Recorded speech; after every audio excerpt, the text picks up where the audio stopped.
அதாவது அதை எல்லாவற்றையும் ஒரு ஒரு பரிகசிக்கின்ற அளவுக்கு என்ன செய்து போயிட்டு மார்க்கத்துடைய அடையாளங்கள் தாடி. ஒருவர் கரண்டைக்கு மேல உடுக்கிறார், என்ன வெள்ளமானு கேட்கிறாங்க.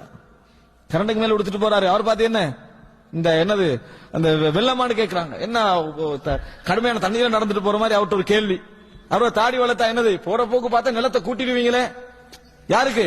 தாடியை வளர்க்கின்ற அளவுக்கு. மறுமையில் உங்களோட அத்தனை அமலும் போயிடும், அவ்வளவுதான். குஃபர். அன்புள்ள சகோதரர்களே, சில முனாஃபிக்கள் பேசிக்கொள்றாங்க. என்ன பேசிக்கொள்றாங்க தெரியுமா?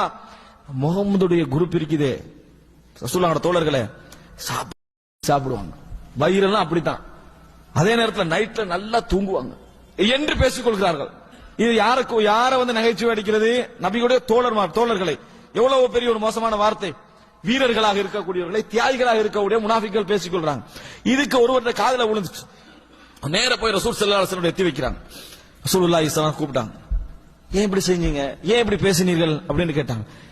ஜோக்குக்கு பேசினோம், சீரியஸா இதை பேசவே இல்லை, நகைச்சுவையா பேசினோம் அப்படின்னு சொன்னார்கள். ரசூல் ஸல்லல்லாஹு அலைஹி வஸல்லம் ஒட்டகத்துல ஏறுறாங்க. அல்லாஹ் தஆலா வேத வசனம் இறக்குகிறான்.